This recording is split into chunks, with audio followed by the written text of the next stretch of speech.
Allons dans l'évangile de Jean, chapitre 15, versets 1 à 10. Jean, chapitre 15, versets 1 à 10.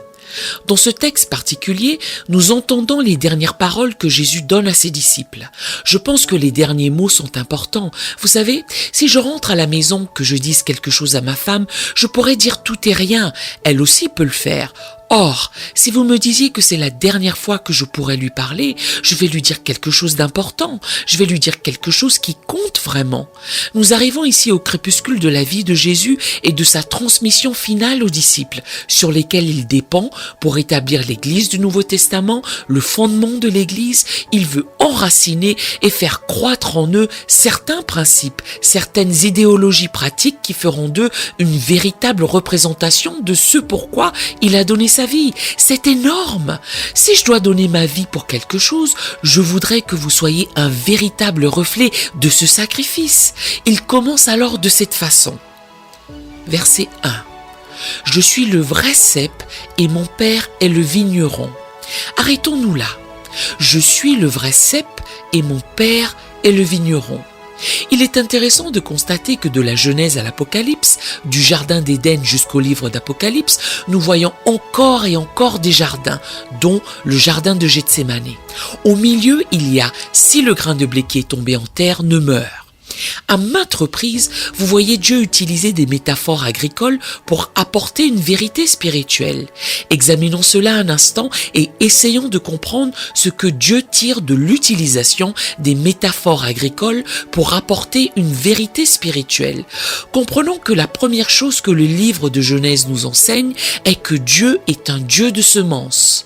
Le chapitre 8 du livre de la Genèse nous enseigne que tant que la terre subsistera, il y aura toujours le temps des semailles et de moissons. Je crois que c'est Genèse 8, 25. Dieu dit que ces principes sont irrévocables, immuables, éternels, invariables. Tout se déroule sous un système d'agriculture. Quand nous regardons la signification du mot agriculture, nous commençons à avoir une idée de ce qui se passe. Nous ne parlons pas de ce qui pousse à l'état sauvage, ça ce n'est pas de l'agriculture. Une végétation qui pousse naturellement à son gré n'est pas vraiment de l'agriculture. Chaque fois que quelque chose est de l'agriculture, il est planté. Quand quelque chose est planté, cela signifie que la chose ne se serait pas naturellement développée dans cet environnement. Il doit être planté là. Agra vient d'un mot qui signifie champ ou sol et culture vient d'un mot qui signifie loi, règle. Ce qui signifie que cela est forcé. Ce n'est pas normal pour le sol. Ce n'est pas naturel pour le climat. Il faut le planter. Quand Dieu commence à être agricole, il dit « Je vais planter en vous des choses qui pourraient ne pas être normales à votre habitat. Néanmoins, je vais le faire pour que vous commenciez à grandir. » Disons que vous avez grandi dans un quartier en banlieue, dans la pauvreté, dans un pays où les gens n'avaient rien, où ils ne faisaient pas certaines choses, où ils avaient certaines mentalités, et tout d'un coup, Dieu plante en vous une graine qui est en contradiction totale avec ce que pense votre famille. Ils ne vous saisissent pas, ils ne vous comprennent pas. Puisque Dieu est agriculteur, parfois, il plantera quelque chose dans un sol dans lequel cette chose n'est pas censée pousser. Et puisqu'il l'a plantée là, elle doit germer. C'est un sentiment solitaire parfois, parce qu'on veut être compris, on veut être aimé et apprécié, mais en réalité, Dieu veut parfois que vous vous trouviez dans un environnement qui ne vous est pas propice, parce qu'il vous y a planté. Il veut que vous vous démarquiez, c'est de l'agriculture. Dans le texte aujourd'hui, Jésus dit « Je suis le vrai cep et mon père est le vigneron ». Le mot vigneron signifie simplement jardinier. Il dit « Ma relation avec vous est comme celle d'un cep au sarment et celle de mon père avec moi est comme celle d'un jardinier au cep. » Rien de tout cela n'est accidentel. Que vous soyez né d'un viol, d'un accident, d'une nuit sans lendemain, que vous sachiez qui est votre mère, votre père, que vous ne sachiez pas qui est votre mère, que vous souhaitiez ne pas savoir qui était votre mère ou votre père est totalement son rapport avec ce dont je parle. Dieu dit, vous n'êtes pas un accident, vous n'êtes pas une erreur, vous n'êtes pas ici par mégarde, vous n'êtes pas une blague. Il voulait que vous soyez ici. Vous avez survécu. De tous les spermatozoïdes qui ont été déversés en votre mère, un seul a battu à la nage tout le reste. Il a prédestiné votre présence ici. Vous n'êtes pas un accident. Peut-être que votre mère vous a rejeté. Peut-être que votre père ne vous a pas reconnu. Peut-être qu'ils ne vous ont pas soutenu. Peut-être que quelqu'un vous a laissé dans une benne à ordures. Peut-être que vous étiez dans une poubelle. Peut-être que vous avez été mis en adoption. Peu m'importe ce que votre mère ressentait pour vous. Vous n'êtes pas un accident pour Dieu. Dieu a prédestiné, prédéterminé et préétabli que vous soyez sur la terre. Vous n'êtes pas un accident. Mon père est le vigneron signifie que vous avez été planté. Jésus dit à ses disciples au verset 2, tout sarment qui est en moi et qui ne porte pas de fruits, il le retranche. Jésus dit, pour que toi et moi passions du temps ensemble, tu ne peux pas tout simplement être autour de moi, tu dois être en moi, tu dois être greffé, tu dois être connecté. Chaque sarment en moi qui ne porte pas de fruits, il, le Père, le retranche. C'est le travail du Père. Il sait qui couper, il sait qui laisser entrer. Et tout sarment qui porte du fruit, il l'émonde afin qu'il porte encore plus de fruits.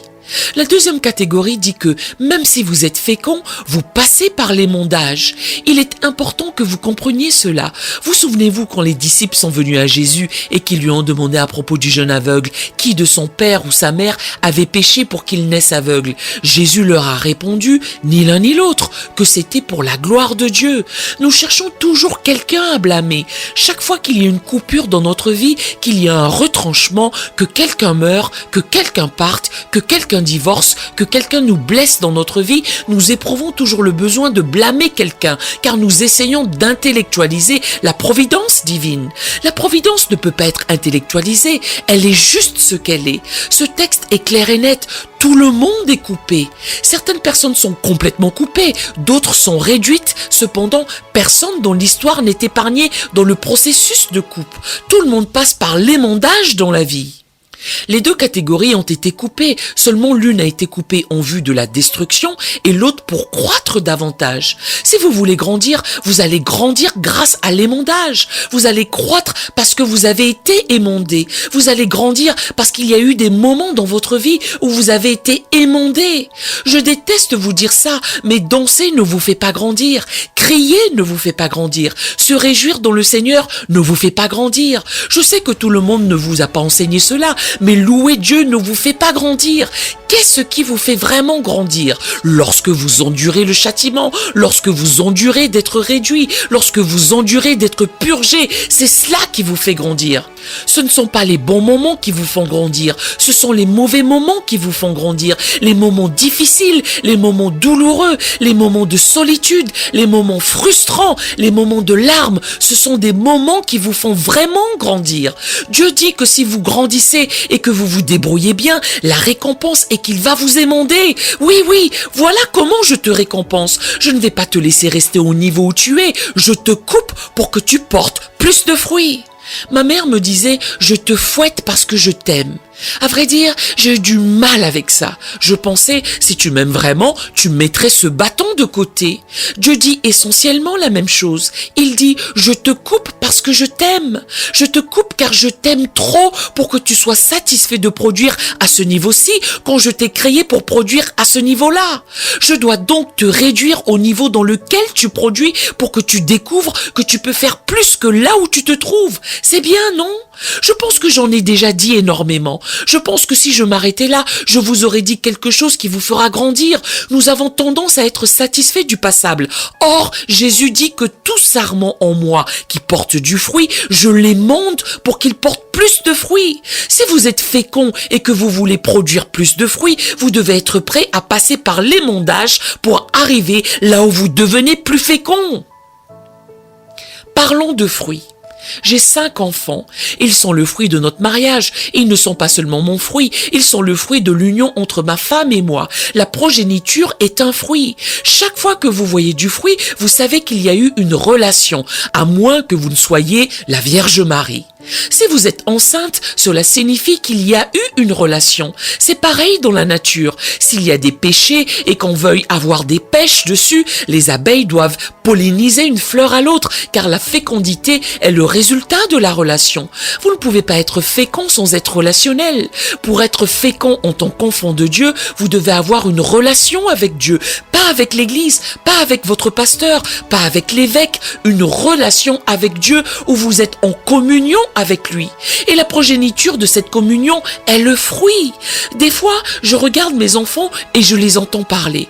Parfois, on croirait entendre leur mère qui parle. Parfois, ils parlent comme moi. Vous savez pourquoi? Il y a un peu d'elle en eux, il y a un peu de moi en eux. C'est ainsi que sont les relations. Quand l'Esprit de Dieu s'unit à votre esprit, le fruit qui naît dans votre vie va avoir un peu des deux en lui pour qu'il soit efficace.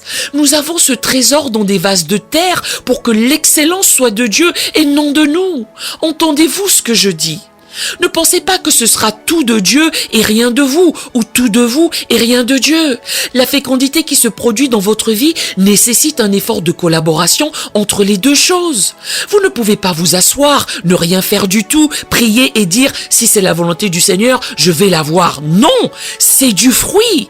Vous devez être impliqué, réveillez-vous. Vous devez être connecté. Dieu ne le fera pas arbitrairement sans vous, il va le faire avec vous. Ces enfants vont naître grâce à l'union entre vous et Dieu. Ce sont des fruits. Si vous ne comprenez pas cela, vous feriez mieux de fermer vos Bibles.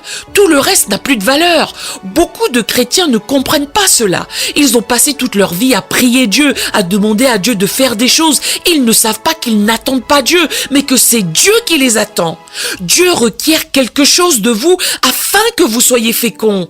Tout sarment qui porte du fruit, il l'émonde.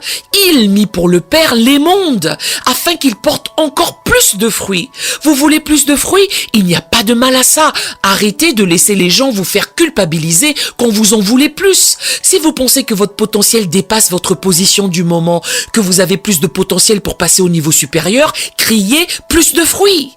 Lorsque vous criez plus de fruits, vous vous dites « Je veux que ma capacité croisse au niveau de ma vision. Je ne veux pas croître à un niveau et vivre à un autre niveau. Je veux plus de fruits. Pas parce que je suis gourmand, pas parce que je suis arrogant, pas parce que je fais du nombrilisme, pas parce que je suis égocentrique, pas parce que je suis un maniaque narcissique. Je veux plus de fruits parce que je détesterais vivre et mourir sans jamais atteindre le potentiel pour lequel j'ai été créé. Voilà où nous en sommes en ce moment. Jésus dit, ce n'est pas parce que tu es connecté à moi que je ne te couperai pas. Je vais t'émonder. Tu subiras des pertes, pas seulement de tiques, de balles et de pucerons, mais des choses que tu ne voulais pas perdre.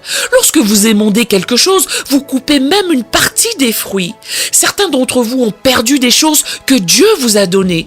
Vous ne comprenez pas du tout comment Dieu a pu vous enlever ce qu'il vous a donné comme ça, alors que vous saviez que ça venait de lui. Vous avez raison, il vous l'a donné. Seulement, il le retire pour que cela porte plus de fruits. Il y a plus à venir. Je sais que vous pleurez, je sais que vous avez mal, je sais que votre cœur est brisé, je sais que vos émotions sont confuses. Vous pouvez même être en colère contre Dieu. Je comprends cela. Seulement, Dieu ne vous couperait pas s'il n'avait pas plus pour vous.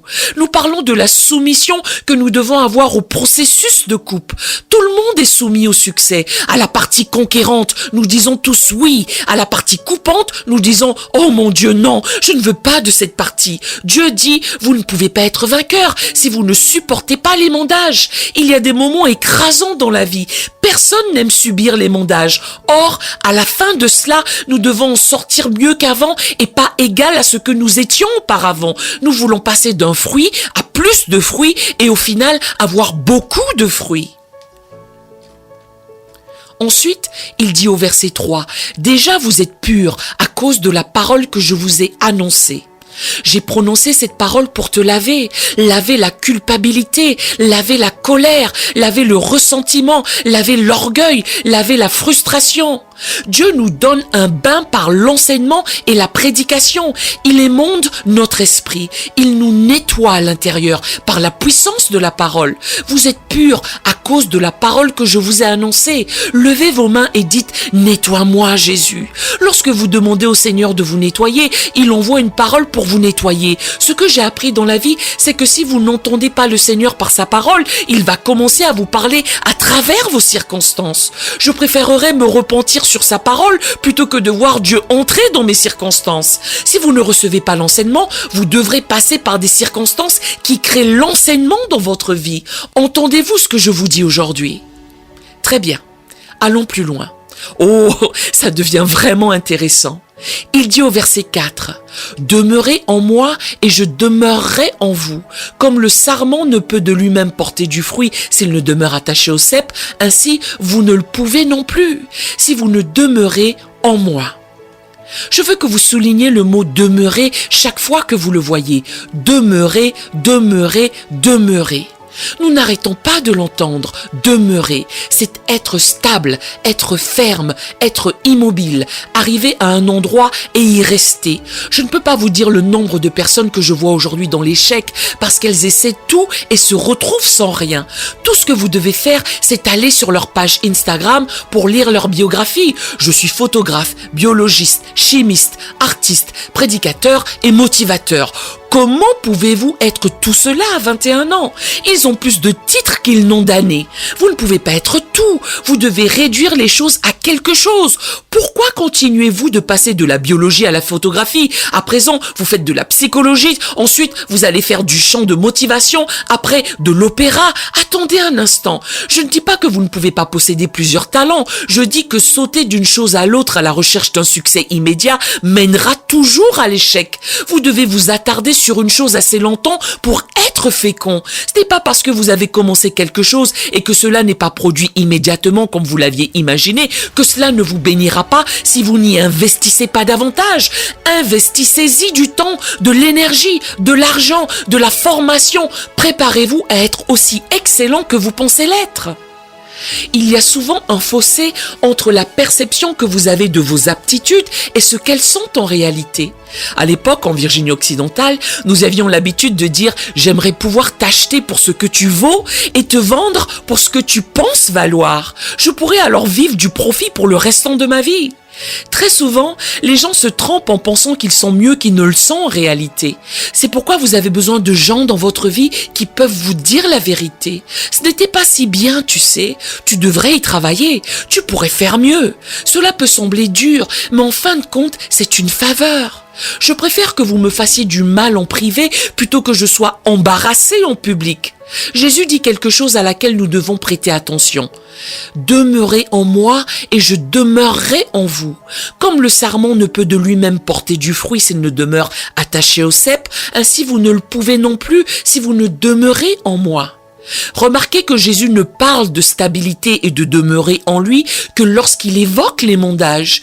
Il sait que vous allez demeurer en lui aussi longtemps que vous vous épanouissez. Il sait que vous allez rester tant que toutes vos factures sont payées et que tout se met en place. Il dit, j'ai besoin que tu sois stable lorsque tu es confus, déçu, blessé, que tu n'y vois aucun avantage, que tu as l'impression que tous tes camarades de classe te dépassent, que tout le monde peut diriger une chanson dans la chorale, sauf toi. Et que tout le monde est appelé au sacerdoce, sauf toi.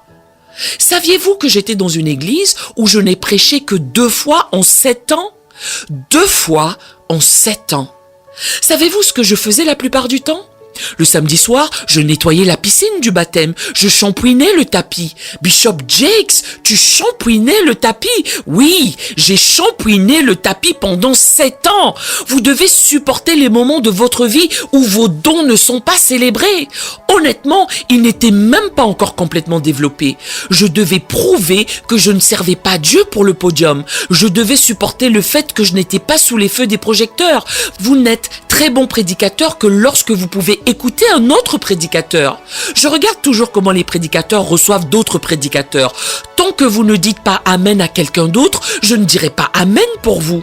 Une partie de vos capacités nécessite que vous soyez en mesure d'apprécier que quelqu'un d'autre soit sur le podium. Vous devez apprendre à être stable et ferme. Dieu dit, j'ai besoin que tu sois stable durant les périodes les plus douloureuses de ta vie. Pendant le divorce, pendant le licenciement, si tu aménages dans une plus petite maison, quand ton cœur est brisé, quand on ne te paie pas selon ta valeur. Vous restez, vous demeurez, vous vous accrochez, vous endurez, vous vous battez, car vous ne pouvez pas être fécond si vous n'êtes pas stable.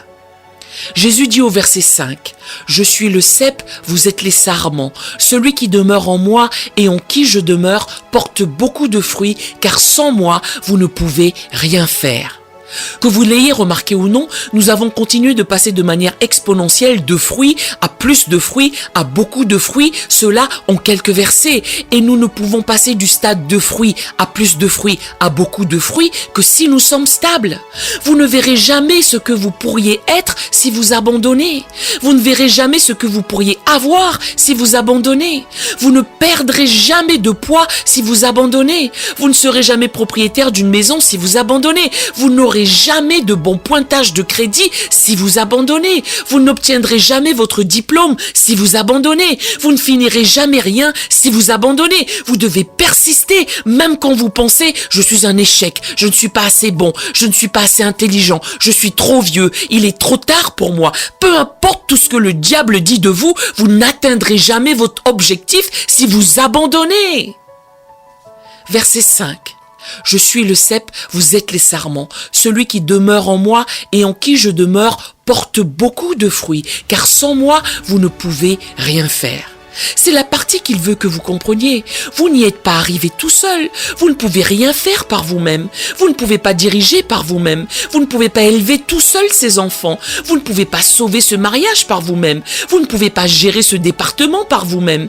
Vous ne pouvez pas construire cette maison vous-même. Il dit, sans moi, tu ne peux rien faire. Oh, j'ai déjà entendu, moi je l'ai fait sans le Seigneur. Je ne suis même pas sauvé. Or, je l'ai fait. Je suis allé à l'école et j'ai obtenu mon diplôme, même si je n'étais pas sauvé. Je l'ai fait, j'ai acheté une maison, je n'étais pas sauvé, or je l'ai fait. Je t'apprends que tu ne l'as tout de même pas fait par toi-même. Tu ne l'as peut-être pas reconnu, mais il t'a aidé à arriver là où tu voulais aller. Et n'est-ce pas honteux? Il t'a aidé à y arriver, seulement tu as donné toute ton énergie à quelqu'un qui n'a rien fait. C'est pitoyable qu'il t'ait guidé là où tu en es dans la vie. Et toi, tu remercies les gens qui t'ont quitté, trompé, menti, trahi, détruit. Néanmoins, celui qui a été plus proche qu'un frère, tu ne lui prêtes aucune attention. Il dit que sans moi, vous ne pouvez rien faire. C'est la raison pour laquelle, quoi que vous donniez, quoi que vous semiez, quoi que vous planifiez, qui que vous aidiez, peu importe votre amour pour eux, vous ne faites que donner de l'abondance qui vous a été donnée en premier. Sans lui, vous ne seriez pas en mesure de donner. Sans lui, vous ne pourriez rien faire. Non, vous n'auriez rien à donner. Je ne parle pas seulement d'argent, je parle de talent, je parle de sagesse, je parle de concept, je parle d'influence, je parle d'idées, je parle de créativité. Sans lui, vous ne pouvez rien faire. Il dit qu'il est important de ne pas s'attacher plus au don qu'à celui qui donne ce don, de ne pas s'attacher plus à la guérison qu'à celui qui guérit, de ne pas s'attacher plus à la bénédiction qu'à celui qui bénit, de ne pas t'attacher plus aux choses que je t'ai données qu'à celui qui te les a données, car sans moi, tu peux faire quoi? Rien du tout.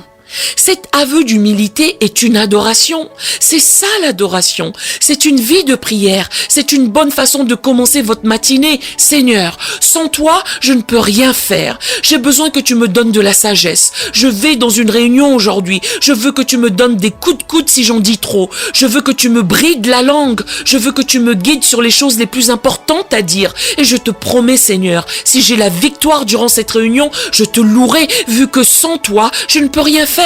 C'est une prière en tête à tête pour les personnes qui ne savent pas prier. C'est admettre vos propres limites, vous humilier devant Dieu, ouvrir votre cœur devant lui disant « Dieu, je suis prêt à t'entendre maintenant ».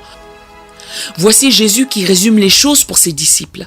Il s'apprête à les quitter physiquement et il dit « Sans moi, vous ne pouvez rien faire ». Dans un même souffle, il dit « Je m'en vais ». Qu'est-ce que cela signifie?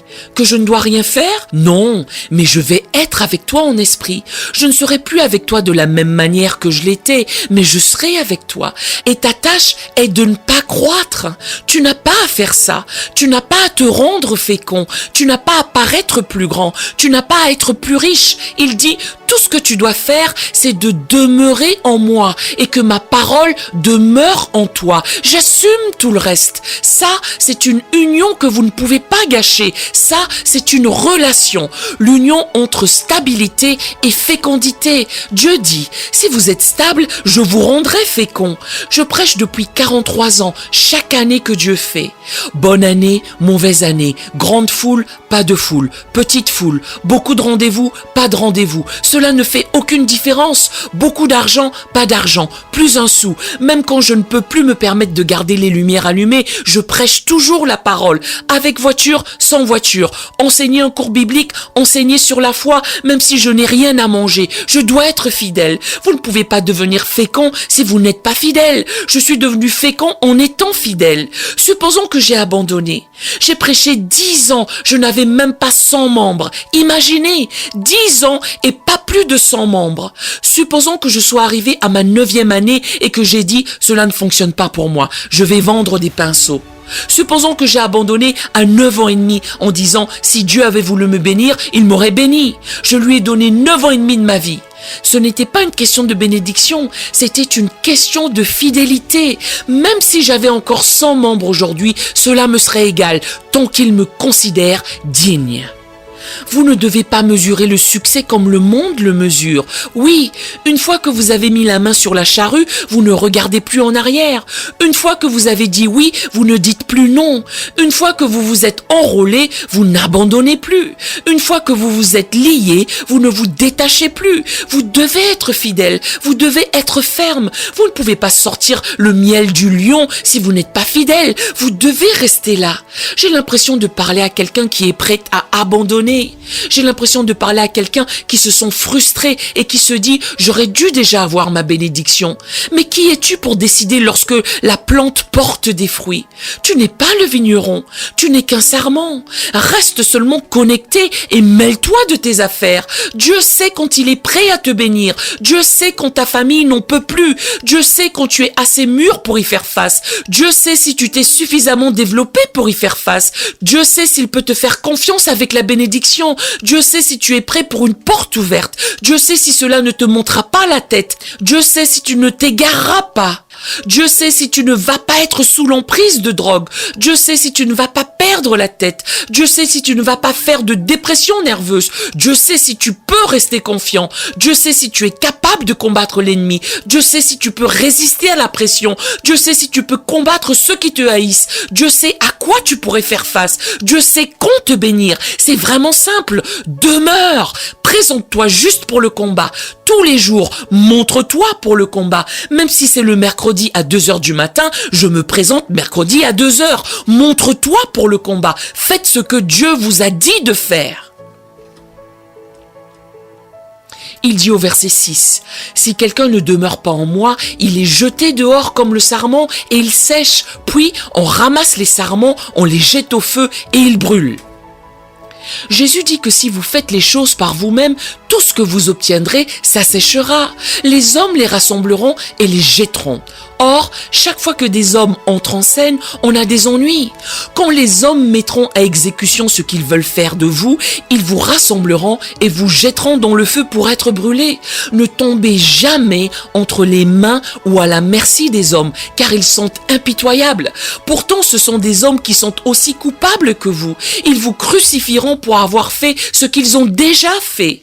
Vous n'entendez pas ce que je vous dis. Demeurez aussi près que possible de la main de Dieu, vu que Dieu est miséricordieux, Dieu est bon, Dieu fait grâce, Dieu pardonne, Dieu sait où vous émondez, Dieu sait comment vous corriger. Il y a une différence entre le châtiment et la maltraitance des enfants. D'autres personnes vous maltraiteront, Dieu vous châtiera. Restez entre les mains de Dieu. Verset 7. Si vous demeurez en moi et que mes paroles demeurent en vous, si vous demeurez, voici le contrat, voici la clause, voici la promesse. Demandez ce que vous voudrez et cela vous sera accordé. Oh, ce sont de bonnes choses, c'est un contrat simple.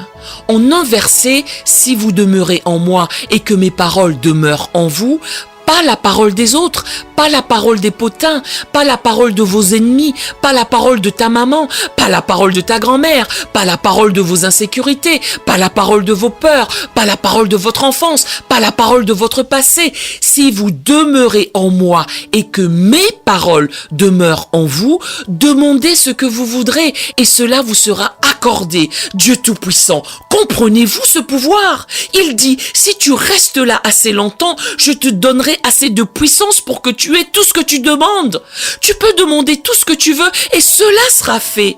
Je ne t'ai pas donné ce pouvoir quand tu étais bébé parce que je t'ai fait demeurer, je t'ai fait mûrir, je t'ai fait rester. Si je te l'avais donné tôt, tu m'aurais demandé le mari de quelqu'un d'autre. Si je te l'avais donné tôt, tu aurais convoité l'église de quelqu'un d'autre. Si je te l'avais donné tôt, tu aurais demandé quelque chose que tu n'aurais pas pu gérer. Après t'avoir fait mûrir, je peux à présent te faire confiance avec ce pouvoir. Je peux désormais te faire entrer dans le langage de la pensée. Je peux te faire entrer dans un niveau supérieur de réflexion et de rêve. Je peux désormais te donner le genre de pouvoir qui te permet de demander ce que tu veux et il te le sera donné. Pas besoin de payer pour ça, cela vous sera accordé. Je ne sais pas à qui je parle en ce moment, je ne sais pas ce que vous vivez en ce moment. Le Seigneur dit, vous êtes finalement arrivé à un point, à un niveau de maturité dans votre vie où vous pouvez maintenant demander ce que vous voulez. Vous avez assez de paroles qui demeurent en vous. Je crois que le vrai mystère de ce texte est que si vous faites en sorte que la parole demeure en vous, elle changera ce que vous demandez. Vous voyez, si vous n'avez pas assez de paroles en vous, vous demanderez selon la chair. Or, si vous avez assez de paroles en vous, cela changera ce que vous demandez. Elle changera les désirs de votre cœur. Elle changera la valeur que vous accordez aux choses de votre vie. Elle changera ce qui compte pour vous. Il a dit que si vous demeurez en moi et que ma parole demeure en vous, vous demanderez ce que vous voudrez et cela vous sera accordé. Dieu a dit, je te le donnerai. Tu n'auras même pas à travailler pour cela. Je vais te donner une maison que tu n'as pas construite. Je vais te donner un vignoble que tu n'as pas fait pousser, je te le donnerai. Si vous demeurez en moi et que mes paroles demeurent en vous, demandez ce que vous voudrez et cela vous sera accordé. Je souhaite que vous y croyiez. Je vous mets au défi de le croire. Je vous mets au défi de prendre cette parole, de vous l'approprier, de la mettre dans votre sein et de vous promener avec toute la semaine en disant, si vous demeurez en moi et que mes paroles demeurent en vous, demandez ce que vous voudrez et cela vous sera accordé. Si vous demeurez en moi et que mes paroles demeurent en vous, demandez ce que vous voudrez et cela vous sera accordé. Si vous demeurez en moi et que mes paroles demeurent en vous, demandez ce que vous voudrez et cela vous sera accordé. Cette parole qui entrera dans votre cœur vous changera. Elle changera votre façon de penser. Elle changera votre façon de vivre. Elle changera votre façon de réagir. Elle changera même ce que vous voulez. Elle changera ce que vous demanderez. Ce que j'ai demandé il y a 20 ans, je n'en veux même plus aujourd'hui. Ce que je pensais pouvoir me donner de la joie ne m'a pas donné de joie. Maintenant, j'ai mûri et j'ai atteint un autre niveau dans ma vie. Si vous demeurez en moi et que mes paroles demeurent en vous, demandez ce que vous voudrez et cela vous sera accordé.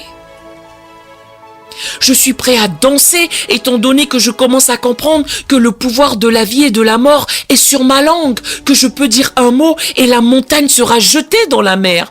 Quoi que je désire quand je prie, je crois l'avoir reçu et je l'aurai pour sûr. Je peux parler au boiteux, lui dire de prendre son lit et de marcher. Je peux déclarer la parole et la puissance de Dieu agira. Talita Koumi, jeune fille, lève-toi. Lazare, sors de ton tombeau, étends ta main desséchée. Tout d'un coup, je reconnais que je peux prononcer la parole et cela va arriver dans ma vie. Alors je suis prêt à crier. Je suis prêt à crier au verset 7. Puis, le verset 8 arrive et dit, « Ne crie pas le premier, c'est le Père qui criera le premier. » Verset 8 dit, « C'est ainsi que mon Père sera glorifié. » Pouvez-vous imaginer que Dieu soit plus heureux que vous quand vos prières sont exaucées? Dieu dit, « Je suis plus heureux que toi. » Si vous portez beaucoup de fruits, c'est ainsi que mon Père sera glorifié et que vous serez mes disciples. Écoutez et voyez ce que votre papa ressent pour vous. Il bombe le torse lorsque vos prières sont exaucées. Dieu est heureux pour vous. À vous tous qui voyez beaucoup de fruits dans votre vie, savez-vous que Dieu est heureux pour vous? Dieu a le torse bombé. Dieu est fier de vous. Pourquoi cela ne suffit-il pas? Pourquoi avez-vous besoin que tout le monde applaudisse pour vous quand Dieu dit « Je t'applaudis » ? En clôturant ce message aujourd'hui, je veux que vous compreniez une chose dans votre esprit et dans votre cœur. Que le cœur de Dieu veut que vous soyez féconds. Il veut que vous prospériez dans toutes vos voies. Il veut que vous ayez une croissance surnaturelle. Il veut que vous soyez en abondance toute votre vie. Je ne parle pas seulement d'argent, santé abondante, abondance de paix, abondance de joie. Tout ce dont vous avez besoin, Dieu veut que cela se produise dans votre vie. Cependant, avant qu'il ne vous donne quoi que ce soit, je veux vous rappeler que Dieu n'est pas dans votre vie pour être le Père Noël. Il veut vous apprendre à être stable. Nous parlons aujourd'hui de l'union entre stabilité et fécondité. Je sais que nous vivons dans une société qui enseigne qu'une chose n'a rien à voir avec une autre. Néanmoins, pour être vraiment fécond, il faut être stable. Si vous faites pousser une plante et que vous la déplaciez de pièce en pièce, la plante mourra. Si vous voulez que la plante fleurisse, vous devez la laisser au même endroit et la laisser tranquille. L'arroser là où elle est. Si vous décidez de la mettre près de la fenêtre dans la cuisine, vous n'allez pas la déplacer de la cuisine à la salle de bain, puis au grenier ou au sous-sol, à la cave et de retour à la cuisine. Non, non, non, non, non, non, non. L'union entre la stabilité et la fécondité signifie que mes pieds sont plantés dans la maison du Seigneur et je fleuris dans les parvis de mon Dieu. Mes frères et sœurs, aujourd'hui, je veux prier pour que vous soyez fermes, stables, juste stables. Je ne prie pas pour que vous soyez célèbres. Je ne prie pas pour que vous soyez découverts. Je ne prie pas pour que vous ayez un manoir bien placé. Je ne prie pas pour que vous ayez une Rolls-Royce. Je prie pour que vous arriviez à un point dans votre vie où vous êtes simplement stable. Stable quand le vent souffle. Stable quand il ne souffle pas. Stable sous la pluie. Stable dans le déluge. Stable dans le feu. Juste stable. Si vous y parvenez, rappelez-vous de ce que ce vieil homme vous dit. Dieu vous rendra fécond. Si vous tenez ferme, que vous faites tout ce qu'il vous dit de faire assez longtemps, il vous donnera des fruits dans votre vie. Si vous élevez des enfants, ils semblent si peu reconnaissants et ingrats, mais continuez de faire ce que vous êtes censé faire et soyez stable. Vous ne pouvez pas contrôler l'autre personne. Vous ne pouvez que vous contrôler vous-même. Si vous êtes stable, ça portera des fruits pour vous. Ça ne portera pas ses fruits quand vous le voudrez ou de la façon dont vous le voulez. Toutefois, il y a une union entre la stabilité et la fécondité qui bénira votre vie. Les versets 9 et 10 disent: Comme le Père m'a aimé, je vous ai aussi aimé. Demeurez dans mon amour. Si vous gardez mes commandements, vous demeurerez dans mon amour, de même que j'ai gardé les commandements de mon Père et que je demeure dans son amour. Je termine ce soir par une simple requête. Demeurez dans l'amour. Demeurez dans l'amour de votre Bible. Demeurez dans l'amour de votre Dieu. Demeurez dans l'amour de votre foi. Demeurez dans l'amour de votre famille. Demeurez dans l'amour. C'est difficile parfois, je sais. Vous vous sentez seul parfois, je sais, je comprends. Mais demeurez-y. Si vous y demeurez, Dieu vous récompensera. Il vous bénira. Il vous donnera la paix. Puis-je prier avec vous ce soir? À ceux d'entre vous qui ont fluctué ici et là et la parole de Dieu vous a touché ce soir, vous vous dites, tu sais quoi? J'ai touché un peu à tout et fait un tas de rien. J'ai juste besoin d'être stable. Ce serait mon privilège de prier pour vous ce soir. Que Dieu enlève cet esprit de fuite en vous, que vous trouviez la grâce d'être simplement stable. Parfois, c'est la peur du rejet. Parfois, c'est le sentiment d'insuffisance qui nous fait courir tout le temps. Quoi qu'il en soit, vous et moi allons remettre ça devant Dieu ce soir. Cher Père, alors que nos têtes sont courbées ce soir, je prie pour les croyants du monde entier qui avaient besoin d'entendre parler de l'union entre la constance, la stabilité et la fécondité. Certains d'entre nous n'ont jamais été stables, vu que nous avons été élevés dans des environnements instables. Nous avons grandi dans des foyers instables, nous avons été déplacés d'école en école, de quartier en quartier, et nous n'avons jamais vu la stabilité auparavant dans notre vie. Or, nous sommes testés sur la stabilité. Je prie, ô Dieu, Dieu pour que tu remplisses les blancs, que tu établisses, renforces les fondations et que tu nous rendes stables. Je sais, Seigneur, que quand tu nous rendras stables, tu nous rendras aussi féconds dans les domaines dans lesquels nous devons être féconds. Bénis ton peuple comme toi seul peux le faire, dans le nom qui est exalté au-dessus de tout nom, le nom de Jésus, j'ai prié. Amen. Nous aimerions vous donner l'opportunité de faire de Jésus le Seigneur de votre vie. Voulez-vous bien prier avec moi? Dites, Seigneur Jésus, je me repens de mes péchés. Viens dans mon cœur. Je fais de toi mon Seigneur et Sauveur. Et merci, Seigneur, pour le baptême du Saint-Esprit en moi. Dans le nom de Jésus. Par cette simple prière, nous croyons que le Saint-Esprit vous conduit sur le chemin de la nouvelle naissance. Allez dans une bonne église dont le fondement est la parole de Dieu, passez par les eaux du baptême et donnez à Dieu la première place. Nous espérons de tout cœur que ce message vous encouragera. Si vous connaissez quelqu'un qui puisse être encouragé, s'il vous plaît, envoyez-le lui pour nous aider à atteindre plus de gens et à propager l'évangile. Édifions le corps de Christ ensemble. Appuyez sur la cloche des notifications et merci infiniment de nous soutenir en vous abonnant à notre chaîne. N'hésitez pas à laisser vos requêtes de prière dans la section des commentaires. Sachez que même si vous ne voyez pas de réponse à votre requête, que ce soit sur YouTube, email, Facebook ou sur Messenger, nous avons prié pour vous.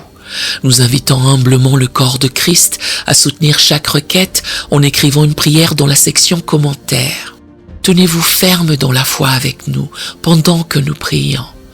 Que la grâce et la paix du Seigneur Jésus-Christ soient avec vous tous et qu'il vous bénisse merveilleusement.